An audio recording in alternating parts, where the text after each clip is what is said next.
দেখো ফ্রেন্ড, আমি 250 গ্রাম চিংড়ি মাছকে ধুয়ে ভালো করে ভেজে নিয়েছি লাল লাল করে। এবার 300 গ্রাম পটল নিয়েছি। পটলগুলোকে খোসা সমেত এরকম করে হালকা হালকা খোসা রেখে ডুবো ডুবো করে কেটে ভেজে নিয়েছি।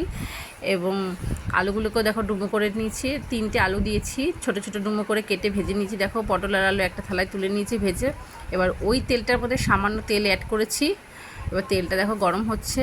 ওই গরম তেলের মধ্যে 2টো মিডিয়াম সাইজের পেঁয়াজ নিয়েছি। দেখো পেঁয়াজগুলো আমি এখন ছেড়ে দিলাম। পেঁয়াজগুলো যখন হালকা ব্রাউন কালার হয়ে আসবে তখন আমি 2টো লঙ্কাও দিয়ে দিলাম, অ্যাড করে দিলাম। দেখো 2টো লঙ্কা অ্যাড করে দেওয়ার পর পেঁয়াজগুলো একটু ভেজে নিতে হবে, হালকা একটু বেশি ব্রাউন হবে। তখন ওর মধ্যে আমি 1 চামচ জিরের গুঁড়ো দিলাম তেলের মধ্যে, কারণ জিরের গুঁড়ো একটা গন্ধ হয়, সেটা চলে যাবে। দেখো জিরের গুঁড়োটাকে হালকা আমি ভেজে নিতে আমি 1 চামচ ধনের গুঁড়ো অ্যাড করে দেবো। দেখো জিরের গুঁড়ো দেখো ভাজা হচ্ছে। এবার তার মধ্যে আমি 1 চামচ ধনের গুঁড়ো দিয়ে দিলাম। এবার এটা যখন আরেকটু বেশি করে ভাজবো, এটা হালকা ফ্লেমে আছে, নাহলে পেঁয়াজটা পুরো পুড়ে যাবে। যেহেতু আমি জিরের গুঁড়োটা ভাজছি, এটা একদম হালকা লো ফ্লেমে দিয়ে রেখেছি। দেখো এবার আমি 1 চামচ, চা চামচের 1 চামচ লঙ্কার গুঁড়ো দিলাম, 1 চামচ হলুদ গুঁড়ো আর সামান্য একটু অ্যাড করলাম হলুদ গুঁড়ো। এবার আদার যে বাটাটা সেটা দিতে ভুলে গেছি। ছোট্ট একটা আদার টুকরো বেটে রেখেছিলাম। দেখো সেই মশলাটা কষানোর পর আমি তেলের মধ্যে আদাটাকে ভেজে নিলাম যেন আদার গন্ধটা চলে যায়।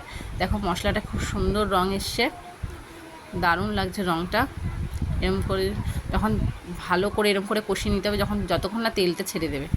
দেখো এরকম করে ভালো করে কষিয়ে নিচ্ছি। আমার তেলটা পুরো ছেড়ে দিয়েছে মশলা থেকে।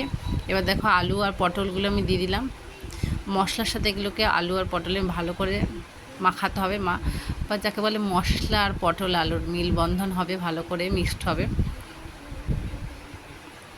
দেখো ভালো করে এগুলো আমি কষিয়ে নেব। পটল আলু দিয়ে এগুলো মশলাটাকে ভালো করে একটু কষিয়ে নিলাম। তারপর যখন দেখবো কালারটা একটু কষে গেছে, কালারটা ভালো লাগছে, কি সুন্দর লাগছে দেখতে, তখন 1 গ্লাসের মতন আমি জল দিয়ে দেবো। দেখো আমি 1 গ্লাস জল দিয়ে দিলাম, যাতে তরকারিগুলো বা সবজিগুলো একটু ডুবে যায়। তারপর আমি দেখো 1 চামচ আর পরে আরেকটু অল্প চামচ লবণ দিলাম, যে যার স্বাদ মতো লবণ দেবে, আর 1 চামচ চিনি দিলাম। তারপর চিংড়ি মাছগুলো উপর দিয়ে দিলাম।